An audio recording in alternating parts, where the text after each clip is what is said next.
Hello everyone, 8th class के student. अब कल लास्ट पेपर है सोशल साइंस का। और अभी तक के जितने भी पेपर आए हैं सब कोई एक जगह से नहीं आया। कोई कुछ बुक में से आ रहा है, कुछ एड ग्रेड में से आ रहा है, कुछ परीक्षा दिन में से आ रहा है, कुछ पीडीएफ में से आ रहा है। तो और कुछ कहीं से भी नहीं आ रहा है, चैप्टर के बीच में से आ रहा है। तो कैसे दें सोशल साइंस का पेपर? इसमें तो 20 चैप्टर हैं और बड़े बड़े चैप्टर हैं, क्वेश्चन भी कुछ कुछ बड़े हैं। तो ये वीडियो आज की बहुत हेल्प करेगी आपको। सबसे पहले तो जो बुक है अपनी, उसके पीछे की जो एक्सरसाइज है, ठीक है, वो अच्छे से करनी है, समझ के करनी है, रटनी नहीं है, ठीक है। क्योंकि अगर वो क्वेश्चन नहीं आया, उसके अलावा कुछ क्वेश्चन आए, तो वो आपको बहुत हेल्प करेगी क्वेश्चन को समझ के लिखने में, ठीक है। उसके बाद में जो परीक्षा अध्ययन के आगे के 4 सेट हैं, उनको जितना अच्छे से हो सके उतना अच्छे से करके जाओ। पहले बुक, फिर परीक्षा अध्ययन, और परीक्षा अध्ययन के ऑब्जेक्टिव। बुक के ऑब्जेक्टिव भी अच्छे से करके जाना, ठीक है। ज़्यादा नहीं, परीक्षा अध्ययन के आगे के 4 सेट के ऑब्जेक्टिव कर लेना, और एक पीछे का जो पिछले साल का पेपर था उसको कर जाना, ठीक है। इतना ही करना है। और बाकी इसके अलावा मेरे को नहीं लगता कि ज़्यादा कुछ करने की ज़रूरत है। इनको ही अच्छे से कर लो, समझ के करो। और इसके अलावा अगर क्वेश्चन आता है बाहर से, तो वो सभी के लिए नया रहेगा, ठीक है। या तो चैप्टर के बीच में से उठ के आएगा, या फिर मन से बनाया हुआ रहेगा, या फिर घुमा हुआ रहेगा। तब आपको क्या करना है? तब आपको समझा हुआ लिखना है, क्वेश्चन को समझ के, और फिर उसके ऊपर अपने अकॉर्डिंग लिखना है। वो भी नहीं हो रहा है तो क्या करना है? फिर मन से लिखना है। उसके चैप्टर, उससे रिलेटेड अपने को दूसरा क्वेश्चन याद है, या फिर अपन सब मन से कुछ लिख सकते हैं, तो वैसे लिखना है, ठीक है। ये लास्ट वीडियो रहेगी। सभी को ऑल द बेस्ट, ठीक है। इस क्लास में अभी तक अपन ने साथ में पढ़ाई करी, बहुत अच्छा लगा मेरे को। अब अगली क्लास में अपन मिलेंगे। सभी को ऑल द बेस्ट, अच्छे से पेपर करना। और कुछ डाउट हो तो नीचे कमेंट में कर देना, मैं शॉर्ट वीडियो बना दूँगा उसके लिए, ठीक है। और ये जो अपन कर रहे हैं पॉलिटी के चौथा चैप्टर कर रहे हैं, 5, 6, 7 और 8, उनके क्वेश्चन वही करना है जो परीक्षा अध्ययन के आगे के 4 सेट में दे रखे हैं, ठीक है। वो परीक्षा अध्ययन के आगे के 4 सेट करोगे तो वो 5, 6, 7, 8 के बाकी क्वेश्चन हो जाएंगे।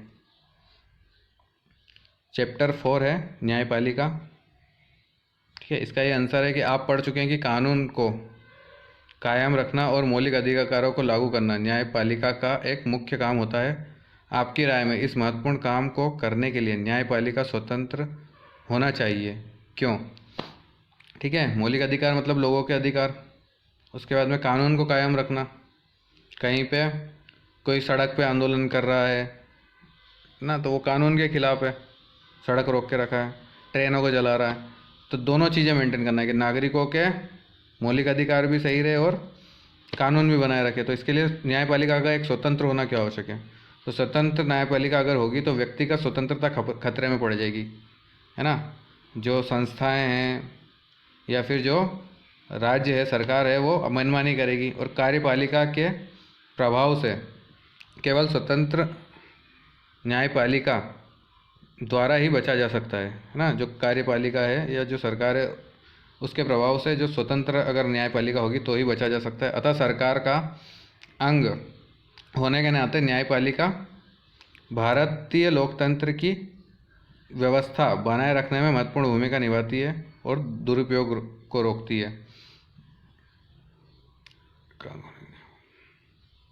ठीक है। क्या करती है? अगर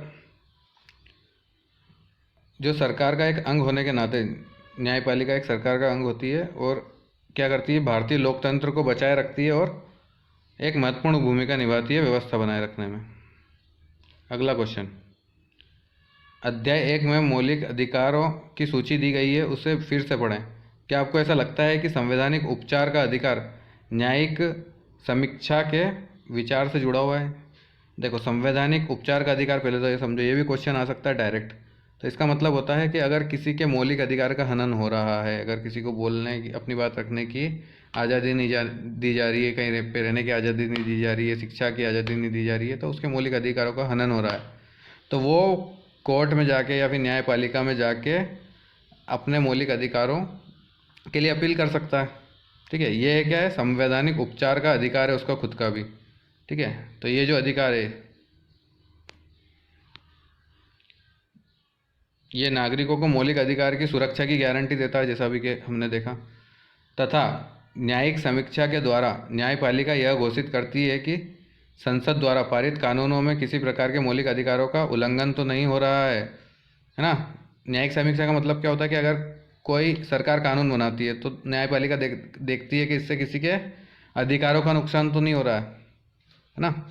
इस प्रकार संवैधानिक उपचार का अधिकार और न्यायिक समीक्षा का विचार जो है एक दूसरे से जुड़ा हुआ है, क्योंकि न्यायिक समीक्षा क्या करती है, मौलिक अधिकारों की सुरक्षा करती है या फिर उसकी देखरेख करती है। नीचे दिए गए स्तर के न्यायालय को दर्शाया गया है। प्रत्येक के सामने लिखिए कि उस न्यायालय में सुधा गोयल के मामले में क्या फैसला दिया और आपने जवाब को कक्षा के अन्य विद्यार्थियों के दिए गए जवाब के साथ मिलाकर देखें। तो इसमें ये ध्यान रख लो कि सबसे ऊपर सर्वोच्च न्यायालय होता है, उसके बाद में उच्च न्यायालय होता है जो कि हर एक राज्य में होता है, और उसके बाद निचली अदालतें होती हैं जैसे डिस्ट्रिक्ट कोर्ट होती है या फिर सेशन कोर्ट होती है। ये स्ट्रक्चर के थ्रू ये ध्यान रखना तुमको सीक्वेंस के, सबसे ऊपर सर्वोच्च, फिर उच्च, फिर निचली अदालत। ये वाला क्वेश्चन इतना नहीं देखना अपने को। मामले को ध्यान में रखते हुए नीचे दिए गए बयानों को पढ़िए, जो व्यक्ति सही है उन पर निशान लगाइए। तो ये भी नहीं करना है। क्या आपको ऐसा लगता है कि 1980 के दशक में शुरू की गई जनहित याचिका की व्यवस्था आप सबको इंसाफ दिलाने के लिहाज से एक महत्वपूर्ण कदम थी? तो पहले तो ये देखो जनहित याचिका क्या होती है। तो जनहित याचिका ऐसी होती है कि एक बड़े समूह के लिए या फिर लोगों के लिए कोई भी व्यक्ति, कोई भी इंस्टीट्यूट, कोई संस्था, ठीक है, वो याचिका दायर कर सकती है उसको न्याय दिलाने के लिए। तो इसके माध्यम से न्यायालय ने किसी व्यक्ति या संस्था को ऐसे लोगों की ओर से जनहित याचिका दायर करने का अधिकार दिया है जिनके अधिकारों का उल्लंघन हो रहा है, जिसके द्वारा लोगों तक ज़्यादा से ज़्यादा न्याय की पहुंच स्थापित करने का प्रयास किया गया। ठीक है, इसके द्वारा क्या प्रयास किया गया, ज़्यादा से ज़्यादा लोगों को न्याय मिल सके, अतः इसके द्वारा सबको इंसाफ दिलाने का प्रयास किया गया। ठीक है, ओल्गा हैरिस बनाम बम्बई नगर निगम मुकदमे में दिए गए फैसलों के अंशों को पढ़िए। इस फैसले में कहा गया है कि आजीविका का अधिकार जीवन के अधिकार का हिस्सा है। अपने शब्दों में लिखिए। तो देखो, ओल्गा टेलिस बनाम बम्बई निगम मुकदमे में जजों का मतलब निम्नलिखित था। ओल्गा टेलिस बनाम मुंबई मुकदमा क्या था कि जो मुंबई में रेल की पटरी के पास में लोग रह रहे थे, वो क्या करते थे कि रेलवे के अंदर चीज़ें बेचते थे कुछ छोटी छोटी, है ना। तो उससे उनका क्या चलता था, रोजगार चलता था। अब सरकार ने क्या करा या फिर न्यायालय ने क्या करा कि उनको हटाने का एक प्रावधान रख दिया। तो उससे क्या हो गई, उनकी आजीविका खतरे में आ गई, रोजगार खतरे में आ गया। तो अब इसके अंदर न्यायालय ने बोला कि उनको नहीं हटाया जाना चाहिए क्योंकि उनका रोजगार खतरे में आ रहा है, और रोजगार का अधिकार है, जीवन जीने का अधिकार है। ठीक है, रोजगार नहीं होगा तो व्यक्ति पैसा नहीं कमाएगा, पैसा नहीं कमा पाएगा तो, है ना, अपना जीवन नहीं जी पाएगा, जीवन नहीं जी पाएगा तो मतलब उसके जीवन के अधिकार का हनन हो रहा है कि नहीं हो रहा है, हो रहा है। तो जीवन के अधिकार का मतलब आजीविका का अधिकार भी है, जैसा कि हमने अभी बात की, क्योंकि आजीविका के बिना कोई भी व्यक्ति जीवित नहीं रह सकता। ठीक है, ये भी हमने बात की। यदि याचिकाकर्ता को झुग्गियों से हटाया गया, याचिकाकर्ता को अगर झुग्गियों से हटा दिया गया तो रोजगार भी क्या हो जाएगा, चला जाएगा, और वे जीवन के अधिकार से वंचित रह जाएंगे, क्योंकि आजीविका के लिए छोटे मोटे धंधों के लिए झुग्गी पटरियों पर रहते हैं। काय के लिए रहते हैं, छोटे मोटे धंधों के लिए, जैसा कि हमने बात करी ली थी। शब्द संकलन में दिए गए प्रत्येक शब्द का वाक्य बनाना है। तो वाक्य तो ठीक है, वाक्य तो तुम बना दोगे, बाकी इनका अर्थ समझ लो। बरी करना मतलब कि क्या होता है, मुक्त करना। ठीक है, अगर किसी के ऊपर वो है चोरी का इल्ज़ाम है और अगर उसको बेकसूर साबित कर दिया तो मतलब क्या हो गया, उसको बरी कर दिया। अपील करना, अपील करना का मतलब है कुछ न कुछ बातें रखना अपनी, या फिर किसी न किसी चीज़ के लिए आवेदन करना, उसी को बोलेंगे अपील करना। जैसे कि अगर किसी के मौलिक अधिकारों का हनन हुआ है तो वो उसकी सुरक्षा के लिए क्या करेगा, अदालत में कार्यवाही करेगा, तो उसी को बोलेंगे अपील करना। बेदखल कर देना, बेदखल करने का मतलब होता है उसको हटा देना, वंचित कर देना, निकाल देना। तो अगर अभी हमने देखा कि झुग्गी झोपड़ियों में लोग रह रहे थे, अब उनको वहाँ से हटाया गया तो उनको एक तरीके से बेदखल किया गया। लुका उल्लंघन करना, उल्लंघन करने का मतलब होता है लिमिट क्रॉस करना, ठीक है। तो अगर अपन किसी के मौलिक अधिकारों को क्या करते हैं, अगर नुकसान पहुंचाते हैं तो अपन क्या कर रहे हैं, उसके मौलिक अधिकारों का उल्लंघन कर रहे हैं। मतलब वैसे अपने को करना नहीं है, मैं एग्जांपल देने के लिए बता रहा हूँ। भोजन के अधिकार के बारे में सरकार के दायित्वों की सूची बनाई है। भोजन का अधिकार अगेन एक जीवन का अधिकार है, ठीक है। अतः इसके जिसके पास संसाधन नहीं है उन्हें भोजन उपलब्ध कराना सरकार का अधिकार है, ठीक है। भोजन का अधिकार जीवन का अधिकार है। और अगर किसी के पास में वो नहीं है, अगर संसाधन नहीं है, नौकरी नहीं है और पैसा कमाने का साधन नहीं है, तो भोजन उपलब्ध कराना किसका अधिकार है, सरकार का अधिकार है। तो कैसे सरकार भोजन उपलब्ध कराती है, आओ देखते हैं। इसके प्रत्येक व्यक्ति को भोजन उपलब्ध हो और कोई वंचित भूखा न सोए, कुपोषण से किसी की मृत्यु ना हो, ठीक है, ये कराना चाहिए।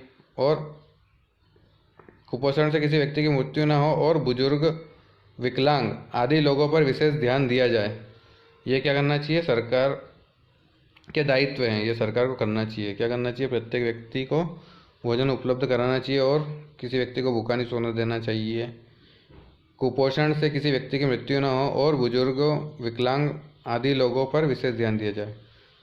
तो ठीक है, बाकी के क्वेश्चन आप कहाँ से करोगे, परीक्षा अध्ययन के आगे के 4 सेट में से करोगे, तो वो बाकी के 4 चैप्टर के भी क्वेश्चन हो जाएंगे।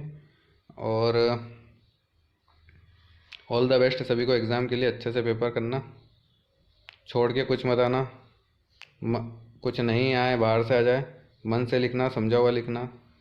और ये एक सीरीज़ बना रखी थी मैंने, 8 लेक्चर मैंने हिस्ट्री के डाले हैं, 2 लेक्चर मैंने संसाधन के डाले हैं और ये दूसरा लेक्चर है पॉलिटी का, ठीक है। तो इनको अच्छे से देख जाना। मुश्किल से 1-1.5 घंटे की भी वीडियो नहीं होगी अगर सभी को मिला के देखा जाए तो, ठीक है। All the best.